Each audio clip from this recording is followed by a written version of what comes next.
Continuando, a gente viu também, né, a gente relembrou o diagrama de Linus-Pauling para fazer a distribuição eletrônica dos elétrons, né, do número atômico dos elementos químicos. Então eu vou fazer aqui com vocês essas duas e aí a gente já vai ver a parte lá dos íons, né, também, a partir da distribuição eletrônica, para chegar na parte lá da nossa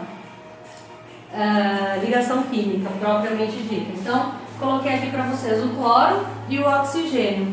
Vou começar então ali pelo cloro na sequência que eu coloquei. Bom, o diagrama de Linus-Pauling, para a gente fazer a distribuição, a gente tem que seguir algumas setas, lembram?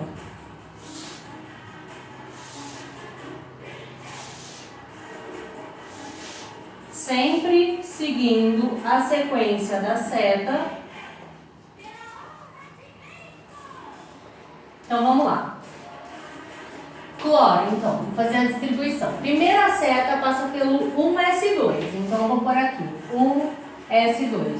Quando eu escrevo esse 1s2 aqui, eu quero dizer que na primeira camada da eletrosfera, que tem o subnível S, eu já distribuí 2 elétrons. Então vamos supor, eu tenho lá o cloro, que é o núcleo do cloro. Primeira camada, segunda camada. A primeira camada, como só tem um subnível, ó, você pode ver a diferença. Aqui só tem um S2, aqui tem 2S2, 2P6, então tem 2 subníveis. A segunda camada eu já divido ela em duas partes, ó. Ela é dividida em duas partes. A primeira, somente uma. Quantos elétrons eu já distribuí na primeira? Então, 2. Então eu vou por aqui. 1, 2. Já fiz a distribuição desses 2 elétrons. Agora eu vou para a segunda seta, 2S2. 2s2. Até aqui, quantos elétrons eu já distribuí? Vou pôr aqui, ó, 2 elétrons aqui. 1, 2. Tá na segunda camada, na primeira subcamada, no primeiro subnível da segunda camada. 1, 2, 3, 4. 4 elétrons. Ou então, 2 mais 2, 4, já fiz a distribuição de 4 elétrons, mas eu preciso distribuir 17. Então vou continuar porque ainda faltam 13, eu vou para a próxima seta. Ó, passa do 2P6 e depois vai para o 3S2. Então eu vou começar colocando 2P6 aqui e vou conferir se ainda cabe mais. 2P6. Posso fazer no desenhinho também, ó, 6 elétrons, então vou por aqui. 1, 2, 3, 4, 5, 6. Quantos elétrons eu já distribuí? Se eu contar por aqui, vai dar a mesma quantidade se eu contar por aqui. Vou contar aqui por cima porque é mais fácil. E na verdade isso daqui estou fazendo só para ilustrar, porque não tem necessidade, tá? Então, ó, 2 mais 2, 4, mais 6, 10. Eu já distribuí 10, mas eu tenho que distribuir 17, então eu vou continuar. Eu estava aqui, ó, 2P6. Agora, a próxima da seta é o 3S2, então eu vou pôr lá, 3S2. Se eu fosse continuar aí desenhando isso aqui, que eu não vou, mas se eu fosse na terceira camada, no primeiro subnível, eu teria 2 elétrons. E aí, como até aqui eu tinha 10, até aqui agora eu tenho 12.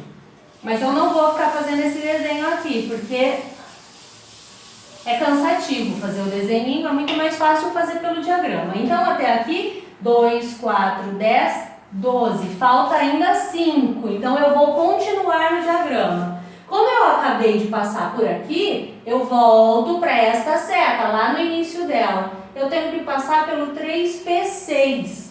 Então, eu vou lá, 3P6. Quantos elétrons eu tenho até aqui? 2, 4, 10, 12, 18. Quantos eu tinha que colocar? 17. Então, o que acontece?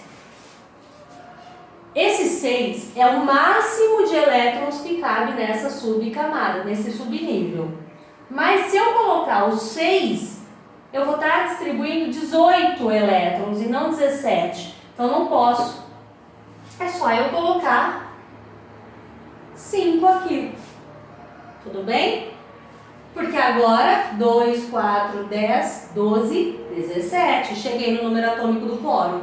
É 17 elétrons, são 17 elétrons na eletrosfera. Então agora está feita a distribuição. Camada de valência. Camada de valência é sempre a última camada da distribuição eletrônica, né, é a última camada da eletrosfera do átomo. E como que eu vou identificar ela? Seguinte, olha só, o cloro. Esse número grande aqui na frente está me dizendo de qual camada eu estou falando. Então aqui, camada 1, camada 2,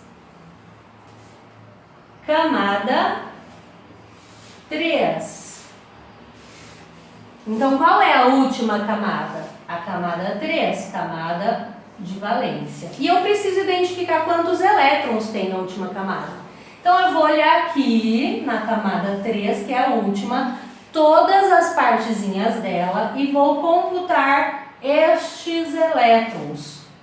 Se eu tenho 2 elétrons aqui, 7 elétrons aqui, e 5 elétrons aqui, eu tenho 7 elétrons. Agora, já adiantando, lembrando lá da teoria do octeto, né, que os átomos eles ficam estáveis com 8 elétrons na camada de valência. Se ele tem 7 elétrons, o que é mais fácil, perder 7 elétrons ou ganhar um elétron para se estabilizar com 8? Ó, porque se eu perco esse 7, eu fico aqui com essa camada. 2 mais 6, 8 elétrons. Só que é mais fácil o número que for menor. Não é mais fácil eu doar 7 elétrons, é mais fácil eu receber um elétron. Então, esse cloro ele vai receber um elétron. Então, ele vai receber um elétron.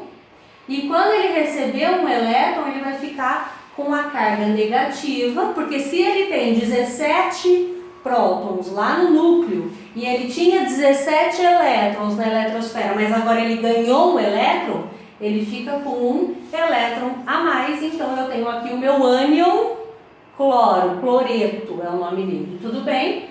Para o oxigênio, vamos fazer a distribuição eletrônica. Então, seguindo as setas, 1s2, 2s2, 2p4, ó. 1s2, 2s2, 2p6. Porém, se eu colocasse 6 aqui, eu ia passar a quantidade, não é o que eu quero, então 2p4. E aqui, primeira camada, segunda camada, então a minha camada de valência é a camada 2.